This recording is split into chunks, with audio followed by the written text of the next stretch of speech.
विषय असा आहे की हा जो काही बाहेर मॉल्समध्ये फिरत बसला किंवा अन्य ठिकाणी जर जात बसला, रेस्टॉरंट्समध्ये गर्दी करत बसला, तर मग त्याचा कॉलेज बंद करण्याचा अर्थ आपल्याला किंवा त्याचा खरा अर्थ उद्देश साध्य होणार नाही. अशा पद्धतीची चर्चा आरोग्य विभागाचे पवार साहेबांनी ऐकून माननीय मुख्यमंत्री आणि माननीय पवारसाहेब रोज चर्चा करतातच. रोज सकाळी 7 वाजता त्यांचा एक डिटेलमध्ये चर्चा असते आणि त्यामुळे त्या अनुषंगाने सुद्धा दोघांनाही एकमेकांना या संदर्भातल्या निर्णय घ्यायला सुद्धा सोपं होऊ शकतं. म्हणून त्यांनी आजची माहिती त्या ठिकाणी चालू ठेवली आणि म्हणून निर्बंधाच्या संदर्भात आता उपमुख्यमंत्री महोदयांनी बैठक घेतली की ज्याच्यातही काही चर्चा झाली, आजही काही चर्चा झाली, तर या संदर्भातले योग्य ते निर्णय माननीय पवारसाहेब, माननीय मुख्यमंत्री महोदय हे एकत्र त्यांच्या चर्चेतूनही घेतील, कळवतील आणि आम्ही त्या पद्धतीची अंमलबजावणीसुद्धा आम्ही आमचे मतंसुद्धा त्या ठिकाणी मांडलेत, आरोग्य विभागाचे मतं मांडलेत आणि त्या दृष्टिकोनातून योग्य ते निर्णय येणाऱ्या काळात निश्चित प्रकारे घेतले जातील. प्रामुख्याने जी चर्चा झाली आणि ज्याच्यावर एकमत झालं ते 100% की वॅक्सिनेशन हे प्रचंड वाढवलं पाहिजे. पवारसाहेब सुद्धा म्हणाले की आम्ही सुद्धा आमच्या वतीनं जे काही जनतेला सांगायचं असेल तर ते काय सांगितलं पाहिजे, तर त्यात सुद्धा त्यांचं म्हणजे मुख्य वॅक्सिनेशन कसं वाढलं पाहिजे. जे आज साधारण एक 70-80 लाख लोकांनी अजून एकही वॅक्सिन घेतलं नाही, तर त्या लोकांनी वॅक्सिन घेतलंच पाहिजे किंवा जे ड्यू डेट झालेले आहेत आणि ज्यांनी सेकंड वॅक्सिन घेण्याची आवश्यकता आहे त्यांनी सेकंड वॅक्सिन घेतलं पाहिजे. त्यानंतर सगळ्यात महत्त्वाचं की आता 10 तारखेच्या नंतर कोमॉर्बिड आणि 60+ जे वॅक्सिन घेण्याच्या संदर्भाने ज्याला प्रिकॉशन वॅक्सिन म्हणतो आपण ते घेतले पाहिजेत.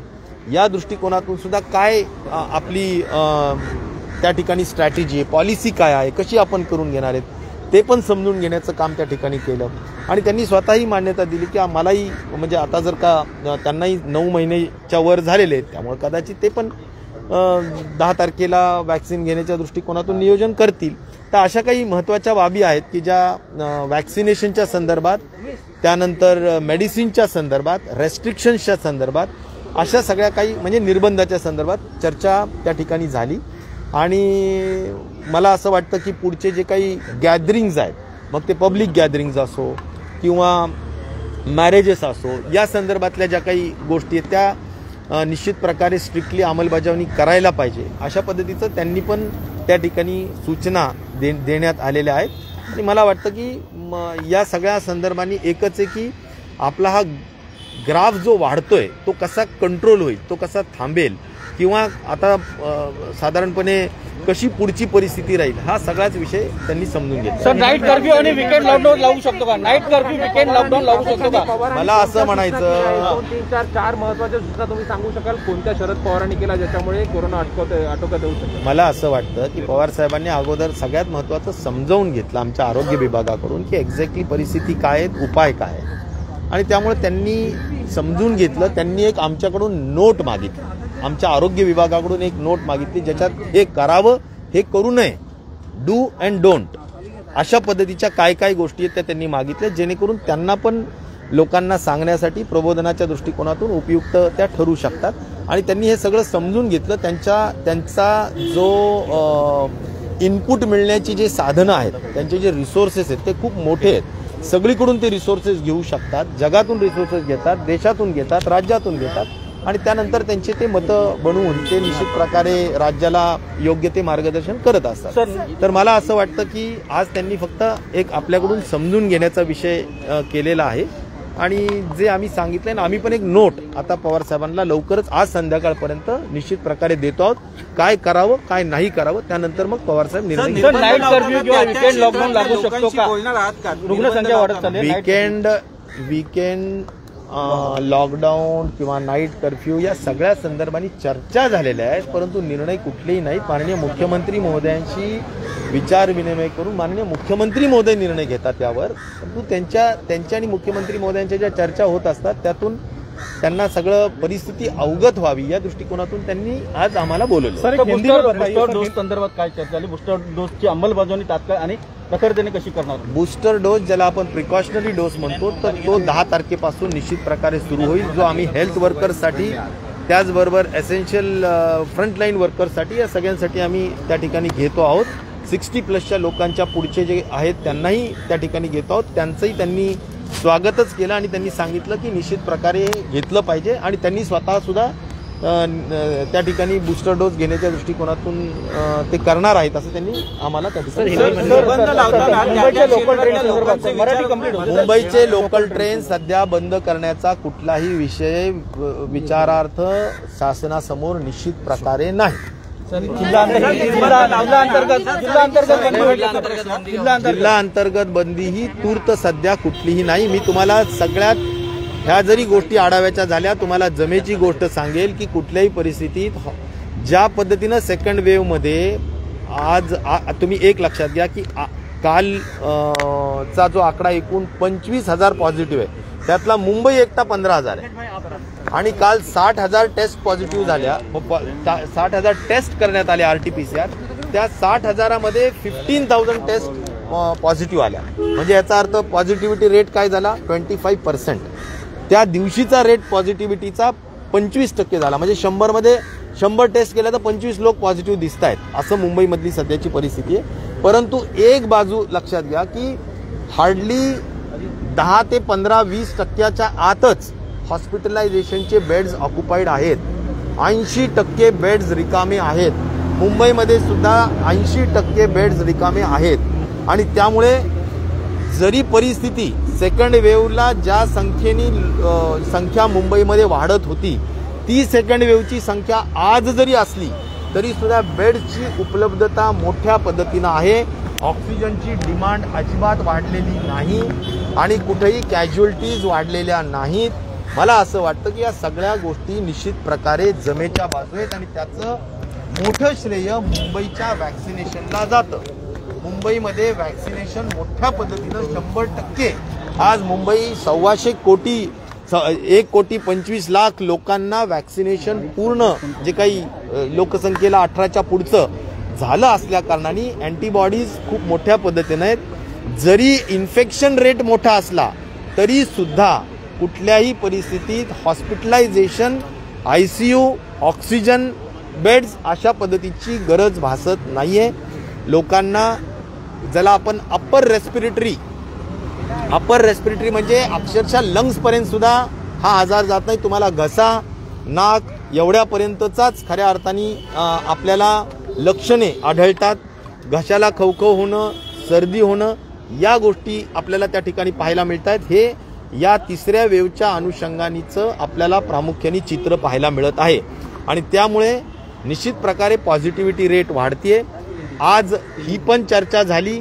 पवार साहेबांनी हे पण समजून घेतलं की आपला जो ECRP म्हणजे essential emergency COVID response programme 2 याच्या आलेल्या निधीच्या बाबतीतला सुद्धा विषय समजून घेतला आणि तोही आपला खर्च कमी आहे का या बाबतीतला सुद्धा विषय सगळा समजून घेतला, ज्यामध्ये आम्ही सगळ्या पद्धतीनं स्पष्ट सांगितलेलं आहे की या ठिकाणी प्रामुख्याने जम्बो हॉस्पिटल्स किंवा ICU बेड्स किंवा पिडियाट्रिक बेड्स यासाठी प्रामुख्याने मोठ्या पद्धतीनं हे खर्च करण्याची अपेक्षित आहेत, जे आज आपल्याजवळ आहेत.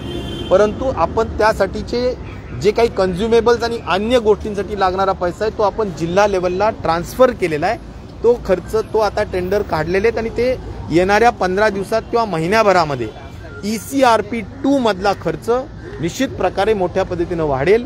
कारण काही पैसे जिल्हा लेवलला खर्च पाठवलेले आहेत आणि काही जे मोठे निर्णय आहेत की ज्याच्यामध्ये कदाचित वेळ लागतो, कारण त्याला काही त्रुटी पण आहेत की जेम पोर्टलवर काही गोष्टी होत नाहीत किंवा LMO जसं लिक्विड मेडिकल ऑक्सिजन ते त्यांनी असं सांगितलं की 20 लाख रुपयामध्येच तुमचं एवढं हाच युनिट बसला पाहिजे. कदाचित ते जेमवर कुठंच नाहीये आणि त्यामुळे अशा पद्धतीच्या काही क्वेरीज सुद्धा आम्ही केंद्र सरकारला केलेल्या आहेत. या सगळ्या कारण मीमांसा सुद्धा त्या ठिकाणी सांगण्यात आलेली.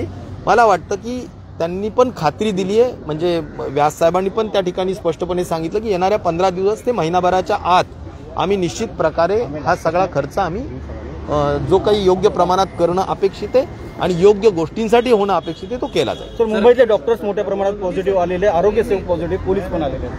निश्चित प्रकारे आज जे ट्रीटमेंट करणारे डॉक्टर्स आहेत, नर्सेस आहेत, फ्रंटलाईन वर्कर्स आहेत, म्हणजे पोलीस आहेत, ते सगळेजण पॉझिटिव्ह येतानीचं चित्र आपल्याला पाहायला मिळतंय. त्यामुळे आपल्याला मनुष्यबळ तिसऱ्या, जसं आपण म्हणतो की पहिल्या ह्याच्यात थोडं मेडिसिनचा अडचण आली, दुसऱ्या ह्याच्यात थोडी ऑक्सिजनची अडचण होती, पण तिसऱ्या ह्याच्यात मनुष्यबळ इन्फेक्ट होण्याची अडचण ही सगळ्यात मोठी जाणवती आहे.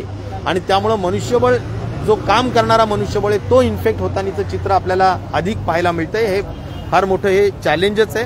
त्यामुळं त्यांचे 7-7 दिवस ते क्वारंटीनचे निश्चित प्रकारे जातात, जे कामाचे दिवस असतात. आणि त्यामुळं त्यांनी अधिक जास्त सुरक्षितता बाळगणं आणि हे जे महत्त्वाचे डॉक्टर्स आणि हे त्यांनी त्यांची अधिक जास्त काळजी घेऊन इन्फेक्ट न होणं या दृष्टिकोनातून काळजी घेतली. नागरिकांमध्ये भीतीचं वातावरण आहे, लॉकडाऊन लागेल असं. लॉकडाऊनचा सध्या कुठलाही विषय अजिबात नाही. मी पुन्हा सांगतो, रेस्ट्रिक्शन्सच्या संदर्भाने माननीय मुख्यमंत्री महोदयांच्या विचार विनिमय आणि निर्णयाच्या नंतर रेस्ट्रिक्शन्समध्ये म्हणजे निर्बंधामध्ये काही वाढ व्हायची असेल तर ती होऊ शकेल, परंतु लॉकडाऊनचा सध्या विषय अजिबात नाही.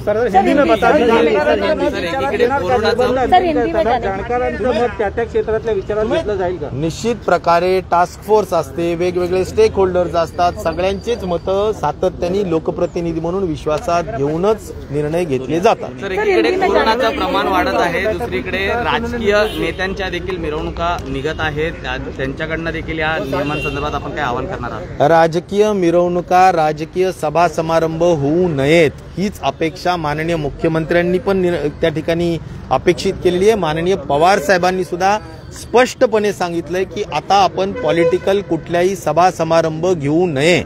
आज त्यांनी हा स्पष्टपणे सूचना देण्यात आलेल्या आहेत. काल राष्ट्रवादीच्या बैठकीमध्ये सुद्धा ह्या गोष्टी ठरवण्यात आलेल्या आहेत की मोठ्या कुठल्याही सभा समारंभ नाही.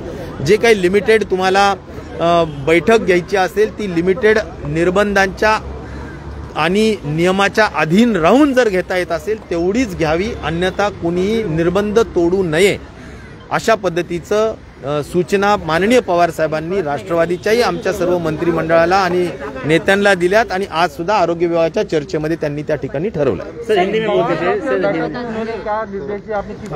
पवार साहब ने आज करीबन एक 30 से लेके 45 मिनट तक अंदाज से जो मीटिंग ली, उसमें उन्होंने डिटेल में क्या स्थिति है उसका भी एक जायजा लेने का काम उन्होंने किया है. और निश्चित तौर पर जो संख्या बढ़ रही है तो उसके लिए किस तरह से हम उसका जो उपाय है या उसका जो सोल्यूशन है वो ढूंढना चाहिए, इसके बारे में भी जानकारी ली. काफ़ी हद तक तो उन्होंने यानी हमारे स्वास्थ्य विभाग से ये भी जानकारी नोट मंगवाई है कि जिससे क्या करना चाहिए क्या नहीं करना चाहिए, यह भी जानकारी उन्होंने एक नोट के माध्यम से मांगी है. और मुझे यकीन है कि उसके माध्यम से वे भी जनता को या लोगों को बोलने के लिए उनके पास जो अलग अलग रिसोर्सेस होते हैं, कई तरीके से इनपुट्स भी मिलते हैं, तो उससे उनका एक स्पष्ट मत बन जाता है कि किस तरह से आगे जाना चाहिए. तो निश्चित तौर पर माननीय मुख्यमंत्री जी, माननीय पवार साहब रोज़ सवेरे बात करते हैं, कोरोना के बारे में भी रोज़ की चर्चा उनकी होती है, तो उससे भी निर्णय लेने में और गति प्राप्त निश्चित प्रकार हो सकती है. इस तरह का एक जायज़ा लेने का काम आज उन्होंने किया है. और जो रेस्ट्रिक्शंस आज है उसमें क्या बढ़ोतरी करना चाहिए, जैसा नॉन एसेंशियल एक्टिविटीज़ को कुछ हद तक रोकना चाहिए, ऐसा भी एक जो एक मत दिया गया है उसके ऊपर भी एक सोचने का काम निश्चित तौर पर होगा. और माननीय मुख्यमंत्री जी से सलाह मसलत करके या निश्चित तौर पर जो भी उनसे चर्चा करके आने वाले दिनों में माननीय मुख्यमंत्री जी निर्णय लेंगे. तो एक जनरल चर्चा थी, जनरल एक जायज़ा लेने का काम था और उनको भी कुछ इन्फॉर्मेशन चाहिए थी, तो उस हद तक वो काम हुआ है. और उन्होंने ये भी कहा है कि जो भी रेस्ट्रिक्शंस आज लगाए हैं वो रेस्ट्रिक्शंस का स्ट्रिक्टली इम्प्लीमेंटेशन होना चाहिए. पॉलिटिकल एक्टिविटीज़, सभा समारंभ जो भी है बड़े बड़े वो नहीं होने चाहिए. जो भी मीटिंग्स है with in the rules end limitations of जो रेस्ट्रिक्शंस है उसी के तहत होना चाहिए, ऐसा भी उन्होंने सभी राष्ट्रवादी के लोगों को सूचित किया है और सभी लोगों को भी इस तरह से सूचना उन्होंने दी है। डबलिंग रेट को लेकर क्या कहेंगे? लगातार जो है डबलिंग रेट बढ़ता जा रहा है। निश्चित तौर पर डबलिंग 2 दिन में या 3 दिन में डबल हो रहा है, तो ये जो डबलिंग रेट है निश्चित तौर पर एक संख्या के अगर संख्या देखी जाए तो निश्चित तौर पर चिंताजनक लगता है, लेकिन एक अच्छी बात उसमें की ये है कि अगर हम दूसरे वेव से कंपेयर करेंगे तो दूसरा वेव में बहुत स्पष्ट ये चित्र दिख रहा था कि कई बेड्स उपलब्ध नहीं हो रहे थे। मुंबई के सभी हॉस्पिटल आज मुंबई में अगर हम देखेंगे तो आज की स्थिति में कल जो 25,000 रुग्ण पॉजिटिव आए उसको तो 15,000 मुंबई के हैं, लेकिन बेड अवेलेबिलिटी में अगर आप देखेंगे तो 10 to 15% बेड्स ऑक्युपाइड है। इसका मतलब है 80 to 85% बेड्स अभी भी खाली है। तो बेड्स का कोई प्रॉब्लम नहीं है, बेड अवेलेबिलिटी का कोई प्रॉब्लम नहीं है, ऑक्सीजन की डिमांड बड़ी नहीं है, कैजुअलिटीज बिल्कुल बड़ी नहीं है, तो संख्या बढ़ रही है। ये अपर रेस्पिरेटरी ट्रैक इन्फेक्शन जैसा कि सिर्फ थ्रोट और नोज का जो इन्फेक्शन हम बोलते हैं उस हद तक है, वो नीचे लंग्स तक का इन्फेक्शन इस थर्ड वेव के माध्यम से नज़र नहीं आ रहा है। संख्या इतनी ज़्यादा है कि निश्चित तौर पर थोड़ा कम्युनिटी स्प्रेड जिसको हम बोलते हैं वो भी एक हम अंदेशा लगा सकते हैं कि वो भी कुछ हद तक हुआ होगा। इसके बारे में साइंटिफिकली स्टडी करने का काम जीरो सर्विलेंस के तहत होना ज़रूरी है, वो भी निश्चित तौर पर आने वाले दिनों में हम ज़रूर करेंगे।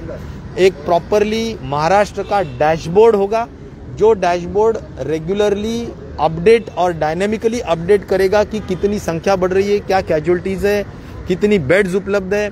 ये एक बहुत अच्छा आईटी प्लेटफॉर्म स्वास्थ्य विभाग ने तैयार किया है और वो 2 दिन के भीतर कार्यान्वित होगा और निश्चित तौर पर कोई भी आम आदमी को महाराष्ट्र की हर कोई डिस्ट्रिक्ट का क्या स्थिति है, बेड की क्या स्थिति है, ऑक्सीजन की क्या स्थिति है, मेडिसिन की क्या पोजीशन है, कितने रुग्ण पॉजिटिव है, ये सभी की बिल्कुल मालूमात या इंफॉर्मेशन इस डैशबोर्ड के तहत मिलेगी, जिस तरह से मुंबई का डैशबोर्ड से मुंबई की मिलती है।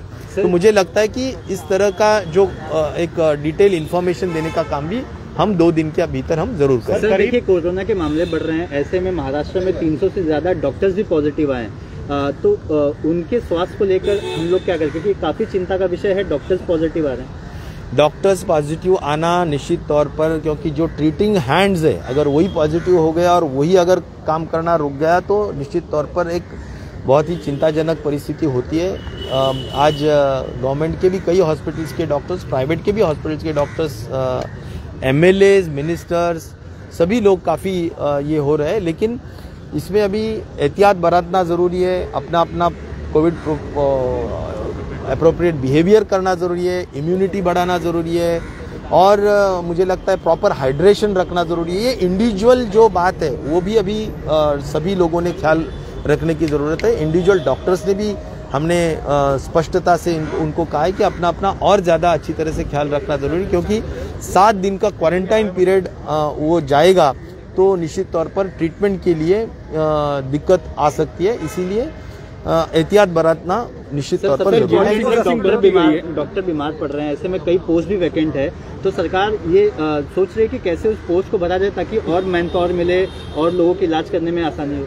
मैन पावर यानी ह्यूमन रिसोर्स के हद तक जो डिस्ट्रिक्ट कोविड हॉस्पिटल है DCH और जो डिस्ट्रिक्ट कोविड DCHC जिसको बोलते हैं हम कि डिस्ट्रिक्ट कोविड हमारा जो सेंटर होता है, तो वो दोनों में भी जो डॉक्टर्स, पैरामेडिक स्टाफ और जो भी लगेगा वो हमारा हर डिस्ट्रिक्ट कलेक्टर को और कमिश्नर को हमने फंड्स उपलब्ध किए हैं और जिसके तहत वे डॉक्टर्स कॉन्ट्रैक्चुअल बेसिस पे लगा सकते हैं और इसलिए मुझे लगता है CCC के हद तक भी जो कोविड केयर सेंटर्स होते हैं उसके हद तक भी डॉक्टर्स या पैरामेडिक स्टाफ लगाना है तो वो भी हमारे SDRF के माध्यम से हम देने की व्यवस्था कल के मीटिंग में हमने की है। उस तरह का एक एक्सप्रेस ऑर्डर्स भी कलेक्टर्स और कमिश्नर्स को दिए गए।